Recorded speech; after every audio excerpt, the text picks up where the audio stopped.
Campeones, campeones, champions of the world. Fucking right. That's fucking right, mate.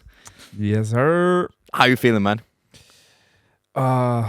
Feels good. I'm over the moon. I'm still shocked. Like, Yeah. we saw the game together yesterday. This is coming out on Tuesday, but we saw the game on, Sunday. 3-0 at halftime. Yeah. What were we thinking then? Oh, I gotta learn to stop having so many doubts when it comes to this team. But we have earned to doubt this team. But yeah, that's true. still, like as you say, trust the process. Yeah, 100%. 100%. Nah, that was, I don't know, it was an amazing performance. We put them in the spliff. Literally. Sit down, PSG. Yeah. Sit fucking down. Like the first 10 set the tone of the game 100%. The first 10 we were pressing so high. I saw Reece James were on par with Joe Pedro in the press. Yeah. And Palmer almost scoring that goal, and also we had a chance with Cucurella, and also one of PSG's center backs were also a bit shaky.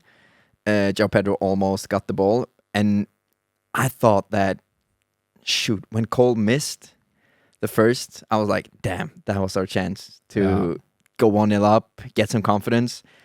And then 10 minutes later or 5 minutes later, King Cole sit down, slots it back home, and then 5 minutes after, it does the exact same thing. And then I almost did explicit things of that Joao Pedro finish. I almost finished. Fair. I did finish, I think. Yeah, no, I don't know how to even explain it. Like, I don't know. It's just absolutely everywhere I've seen, except for some Chelsea fans. But again, they said it with so much delusion, almost. It just felt like it was kind of satirical at that point. But it was just everyone was. The question wasn't, oh, can Chelsea beat PSG and stuff like that. The question was, how many goals is PSG going to win by? Is it going to be 4? Is it going to be 8? It's just, I don't know. At the same time, the way people have been posting like combined 11s, and it's just PSG players in the combined 11, and I'm just, that's kind of the nice thing, or the kind of gimmick that Chelsea could have played now for a little while, but I don't think it's going to work anymore, and that's because of yesterday's result. The reason is that people haven't been watching Chelsea games as much as Chelsea fans have. They might watch the big games in the Premier League, and that's something, but again, our record against the top 6 is atrocious. Yeah, it's not good. It isn't, but again, it's just they don't watch the Conference League games. Fair enough. I mean, I could barely actually watch them myself without falling asleep. It's just not our level. But again, at that point, you haven't played any big teams, and people don't really know what to expect from this Chelsea team when it comes to playing the bigger opposition. But the thing is, when we actually met that PSG team, I don't think they necessarily were relaxed either. They just got caught so off guard. Like, we actually smoked them.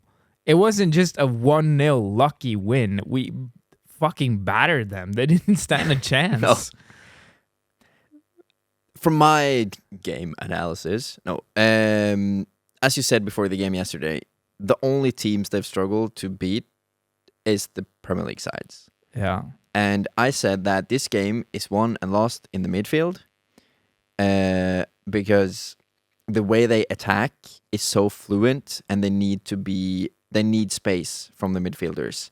They can't do crosses to the same extent as like freaking Arsenal or City, or Chelsea for that. Like they don't have an out and out striker, and I think they lacked not creativity, but one, space to run into, and two, like when Desiree Due, I think PSG's best player yesterday was Desiree Due.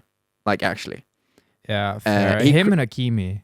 yeah, and also Vitinha, but Vitinha just gets on the ball and just does stuff. He just has a lot of the ball. Yeah.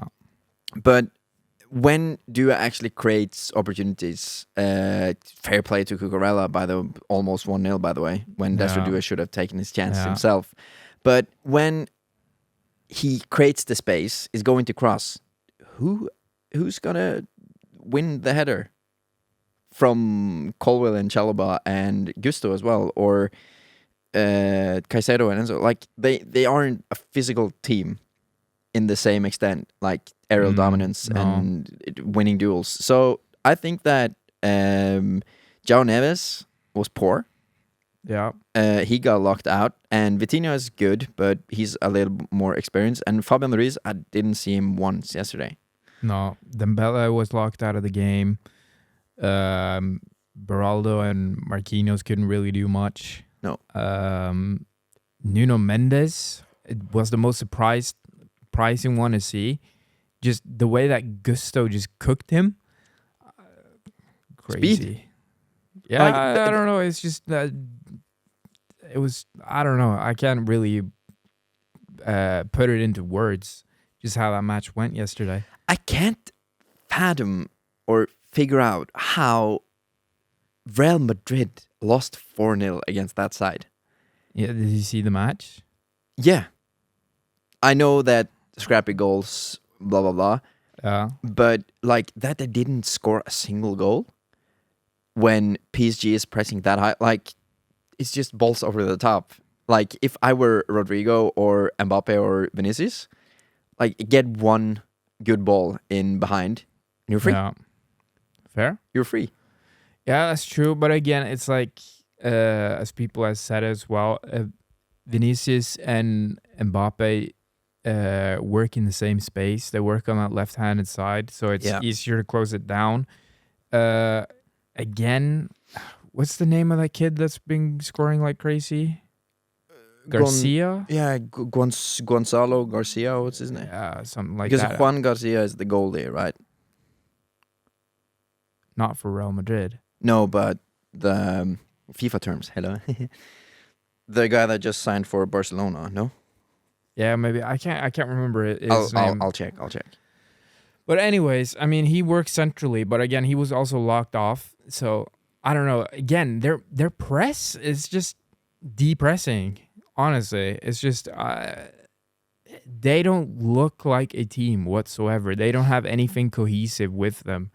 Again, when I heard, I can't remember what I was watching. I think I was watching DR Sports, and they were talking about, if PSG can do this to Real Madrid, then imagine what they do to Chelsea, because Real Madrid is a better team than Chelsea. Are you sure about that? Gonzalo Garcia is his name, by the way. Yeah. When I was watching that game as well, and I was looking at their back line, I was like, what a fucking horrendous back line they have. Yep. That is god-awful. I think Rudiger is okay. He can be good on his day, but I think he's past his prime at this point. I don't know what to say. It's just Eder Militao looked sharp when he came on, but what they started with was just god-awful. I get that Dean Huijsen was on a red card, so he couldn't do much. And again... But Asensio has been so good in La Liga this season, and so good in the champ, or has been good. But like, is there if there's a loser in this tournament, it's one that plays for us, and one that plays for Real Madrid. And the one that plays for Real Madrid is the Asensio kid, and the one who plays for us is 100% Nicholas Jackson. Yeah, he's out. Yeah, he's out. No, but with PSG, they looked out of option and out of depth. They couldn't bring someone on, as you said, like who's gonna come on, a 17-year-old kid and a dream. Sure. I think the referee was unfair with yellow cards, but at the end, it didn't really matter. Sanchez had a great game. Yeah, that was one of the better performances I've ever seen from him. Yeah. Cole, we need to speak about one man. Yeah, fair. We need to speak about King Cole. He's just aura farming at this point. You know that? Yeah. Give him the fucking Ballon d'Or, mate. No, I'm kidding. No, but 7 finals, 9 gold contributions for this kid. Yeah, it's insane. That's insane. It is. And for all the people that say he doesn't turn up in the big matches. He does. Yeah, he shut them up yesterday. Yeah. That's for sure. I don't know. It's just, I don't think there's been a player this season that has scored 2 goals against PSG in one match. Has there? There has been, but not in one half. Oh, okay. Yeah, that was the thing. I can't remember what it was, but yeah. But it's not a lot of players that have scored twice or the double against PSG. And to think that, I mean, they only conceded once in this tournament as well. Yeah. And then I just conceded 3 in the first half. Got pumped, yeah. To be fair, I thought Donnarumma was also okay yesterday. The 2 saves he has on Liam Delap is crazy. The first one is okay. The second one is a much better save than it looks. But just unlucky that Delap doesn't take one more touch. But can we just appreciate the 2 new center forward signings? Like Joao Pedro, that goal he scores. I think there's 2 players in the Chelsea squad that does that. Number 1 is Cole Palmer, and number 2 is Joao Pedro. Yeah. No one else does that chip. No. And to do that against Donnarumma, I was like, hello? Are you sure, bro? And to go 3-0 up, and then, yeah. He were at the 228 hours before the final. He were at the beach drinking pina coladas. Yeah. Comes to Chelsea, scores 2 against Fluminense, says, I got you, bro. Comes to the final, runs his socks off, scores a worldie of a chip, and then says, yeah, I'm a world champion. Yeah, I think it's something poetic about it as well. Him scoring that with that chip as well, and then running down to the corner flag and doing the Ronaldinho celebration as well. Yeah. Former PSG player as well, just to put some extra salt in the wound. That was... That's well deserved. Well deserved. Yeah. What have we learned from this Club World Cup? If you can say 3 things that, okay, this is something we've definitely learned. First of all, I want to say that we have a lot more bite than bark, I want to say. I don't think we have kind of like bigged ourselves up at this point. I feel like a lot of people are talking about like, oh, look at this bum ass Chelsea team. Like they don't have a single good player. You've kind of seen that as well. So we've been kind of running with this underdog gimmick, but I don't know for how long you can run with that gimmick now when people are kind of seeing the blueprint and what we already have. I mean, yeah, so it's kind of just that we actually we're the dog that bites and doesn't just bark. I feel like we haven't barked at all. I feel like that we just have shut the hell up, and then when it's our time, we bite. Yeah. Like, fans, sure. But this squad, they said, everyone doubted us. Let's go. Have they gone out to the media? No. Reece James said that we're going to win it in a press conference yesterday. But we haven't been like, we're going to win this thing. Like from the get-go. No. No satirical or no overconfident statements. No, it's just that they trust themselves and they back themselves again, and they know their level as well. And nobody's seen our level at this point.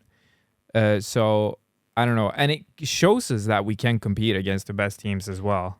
And that is one of the biggest things that I've learned from this Club World Cup, and also the players, that we can actually go toe-to-toe with the best of the best.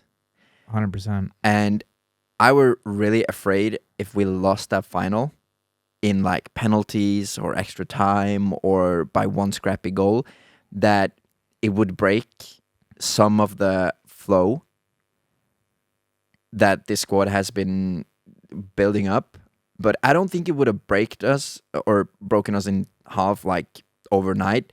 But it would be No. a big like, okay, we're not ready yet for the players. But to Sure. win 3-0 against the best side in Europe, sure. Is it preseason friendly? Oh, it's a Mickey Mouse. I don't care. They worked for it, and we also worked for it. It has to mean something because the way that they were acting after the game as well. Yes. I want to mention that as well. How big is it? I mean, they have such a small club mentality. It's obvious that they are not used to winning big stuff like the Champions League and stuff because they couldn't handle for shit losing that game yesterday. They were so pissed off. Did you hear what Luis Enrique said after the match? Yeah, that about he's We're not not- a loser. We're not losers. We're runner-up. Like, you lost. Like, if we lose, okay, we lose. We go again. We're runners. It's such Arsenal mentality. We didn't lose. We came second. That's still Yeah, a good job. Satisfied with second place. I don't know. Obviously, they're going to be really disappointed of not winning that because they had the potential to break a record that nobody else has ever done. Won every single trophy in a season that they Yeah. competed for. Yeah. I mean, they still can get the sextuple, but other teams have done that. Like Bayern has done that. I don't. Imagine Thomas Frank actually wins the Super Cup final, or what is called. I think Tottenham will be smoked though, but Yeah. imagine. Yeah, that would be kind of funny. I'm not gonna lie. That would be And- super funny. Yeah. Again, I don't. What is that kind of a trophy, by the way? It's just, I don't know. It seems like a stupid trophy, in my opinion. I Yeah. mean, we've won it, so we can back our talk when we talk Have we about won it. it twice? I think so. When we won the I don't Europa know. League, and also I can check, but yeah, finish your point. It's just, I don't know. It's a bigger FA Cup. I think it's a lot more fun for the. A bigger community shield. Yeah, that's what I meant. A bigger community shield. But I think it's a lot more fun for the.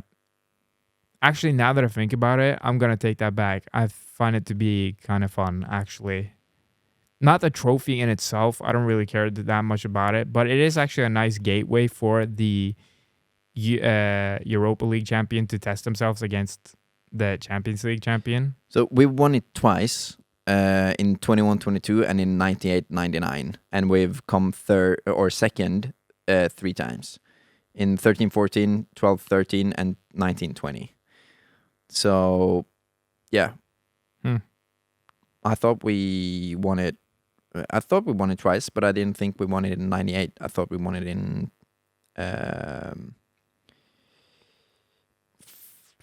1920 when we won the Europa League. But yeah, came second. Sure, but as I said, one more thing you've learned from the Club World Cup. That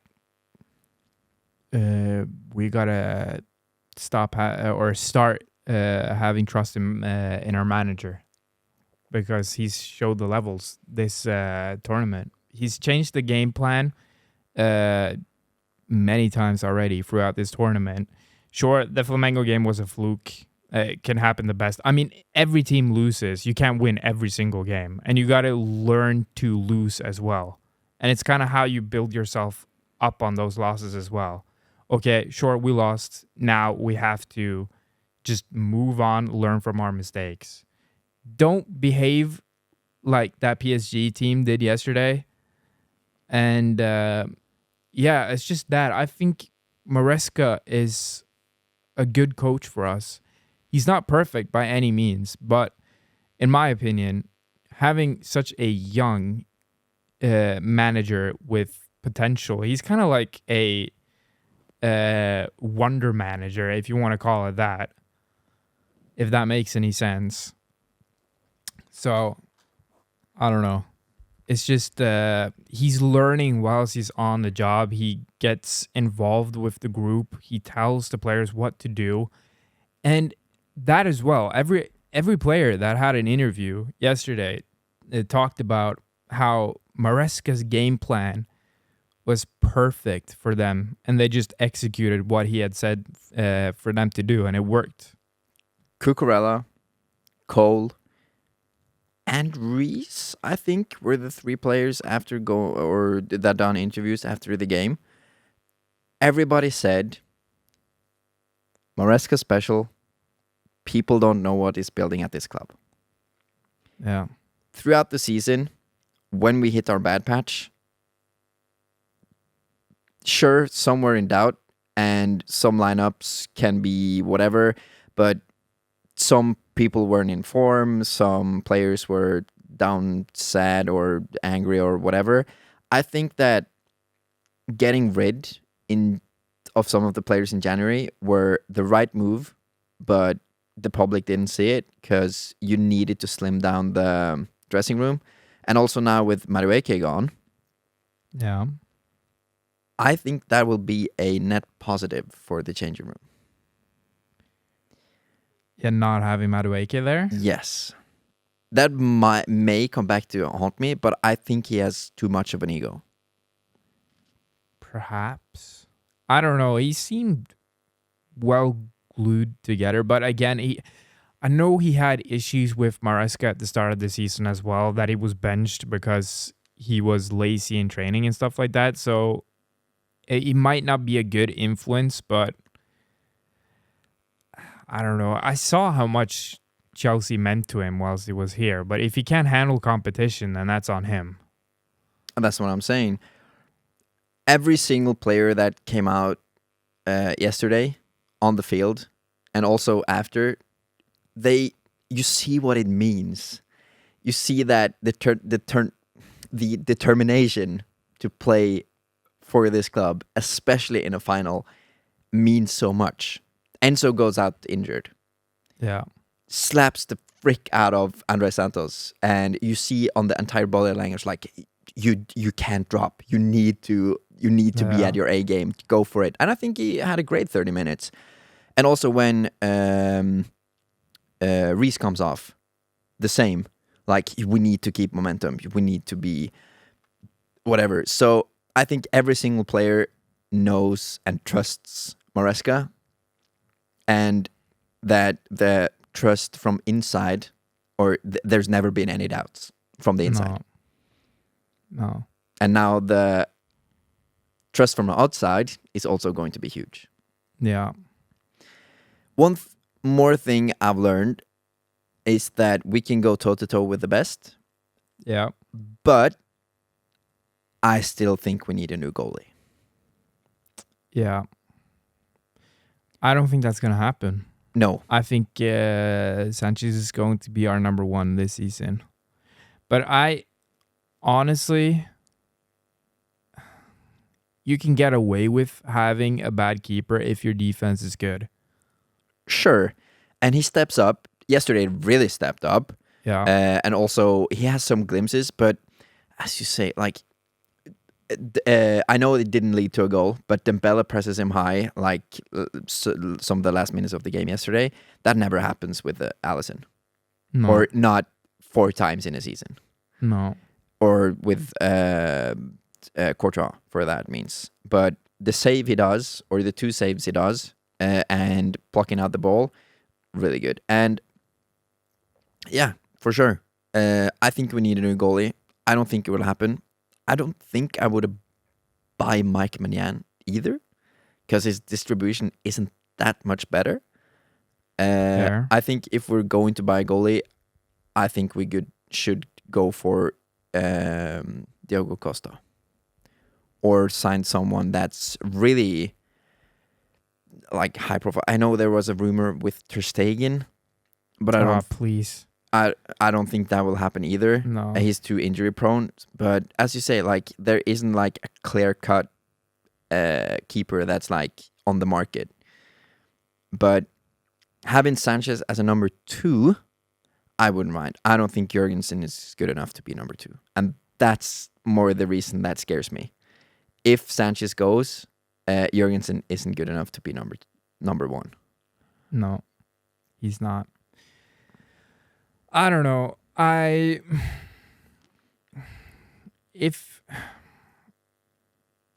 again, it's just anyone can change. You kind of see that with Donnarumma this season, how good he has been. And Cucurella. Yeah, for sure.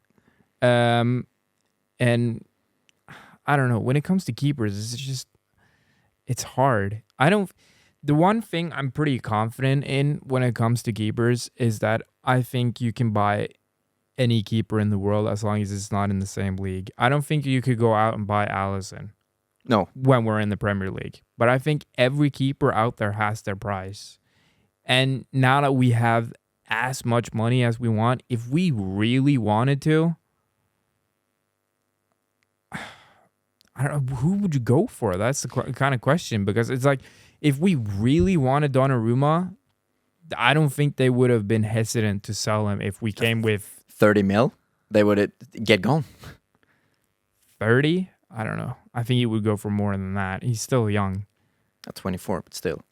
Yeah. Or 25, I think. But Yeah. how much, like 50? Yeah, if you come for 50, 60, I think it's too much money to say no to. But why pay 50, 60 when that's for attackers in this window? That's why I say 30. Because based on the that's window. my point. It's that I don't think any keeper is safe from being bought out if you chuck enough money at it. Like, if you went to Barcelona now and you wanted Lamine Yamal, they're gonna say no. But I don't think that is the same case for keepers. That's what I'm trying to come at. If you understand what I'm saying. I think Real Madrid would have denied Courtois a move, even for 60. Yeah, but yeah. But that's the only one. That's the only one I think, because first of all, I don't see him leaving because he's at Madrid. The level isn't getting any higher, and he's the starter. Yeah. Second of all, it's Courtois. I don't want him back at Chelsea. The way he locked out and refused to train, and we had to spend fucking 80 million on Kepa. Yeah. I mean, do you want to tilt your mic a little bit? This? Like, yeah, there we go. Okay. Yeah, I don't know. Courtois is kind of a snake. Yeah, I didn't say we're going to sign Courtois, but like... No, but yeah. And as you say, like, Michael Mignon is surely the only one that's like rumored and stuff, but like, I don't see him that big of an upgrade. No. But yeah. Sure. Overall, we fucking won the Club World Cup. I didn't believe that we were going to win it. No. You didn't believe that we're going to win it, but No. we have. Yeah. I was kind of stuck in there and it's like, okay, at least get out of the group stages. Yeah. That was my priority. Our like quarter or semi-final would have been nice. Yeah. But when I saw the draw, I was like, okay, sure, we're going to meet City in the semis, and then we'll get a good, like, we'll see the level. But the fact that we actually played PSG and won and didn't even concede a single goal, No. that gives me too much hope for next season and what we're building at Chelsea. Yeah.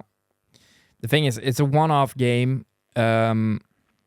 Again, Premier League teams are aware of the way that Chelsea are playing. We kind of saw that last season as well, that they started to figure us out after New Year's or around Christmas time, where they were just finding out on the system as well. And I mean, again, not everything can be faulted to that because, I mean, we did lose Romeo Lavia and Wesley Fofana at that time. We were kind of... And people were starting to gang up 4 on cold. Yeah. Again, that also was a problem, but I don't know. We have more difference makers in the team now with Joao, with Delap, with... Or we haven't seen Gittins play, but Pedro coming onto form, Enzo starting scoring. Like, it doesn't... It's so much bigger of a threat that if they gang up on Cole, sure, the other ones will just make something happen. And if they don't gang up on Cole, well, you see what happens. Yeah. That's also the thing, though. It's like Chelsea isn't useless when Cole Palmer doesn't play. I mean, okay, I'm not going to use the Conference League as an example because that's so beneath our level. It's pointless to do that. But yeah, I don't know. It's just been multiple games where other people have decided to turn up when Cole has been off it. So he's not the only one that we kind of rely on. In my opinion, the most important player we have is Caicedo. 100%. 100%. Him, Reece, Enzo, and Palmer. Yeah. Is the 4. I wouldn't put Reece in there because he's not reliable enough with his injury just records. for mentality reasons. Fair also, enough. Enzo is for mentality reasons. Yeah, fair enough. They just lead by example.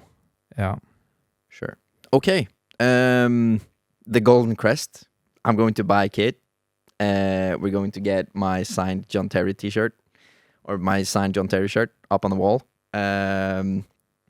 When the new season starts in August, we're probably gonna search to do some watch-alongs for YouTube and stuff. And yeah, I'm gonna buy a new kit with the crest. I'm debating on getting Joe Pedro on the back. Yeah, perhaps. I think stuff like that is so scary to know who you're gonna put on your back. I'm gonna wait till the window ends because who knows who comes in, who knows who gets sold. Joe Pedro won't get sold. Yeah, I know that, but again, if we were to sign Rodrigo, wouldn't you want Rodrigo on the back? Fair enough. Or Estevo. Yeah, Estevo. If he gets the 11, I think I will get Estevo. Yeah, that again, you don't know what number these guys are gonna end up with because a lot of people switch. So yeah, I'm just gonna wait till everything's official and done before I buy a new kit. Fair enough. And I'm curious about how that third kit is gonna look like because I think that looks really nice. What I've seen in concepts, at least. Yeah, same. So I'm waiting until that gets released. I really love our away kit.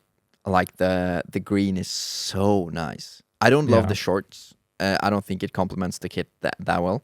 No, because the contrast is too big. But the layout of the away kit is really nice. I think I'm going to buy all 3 kits this year. Actually, we'll see. Okay.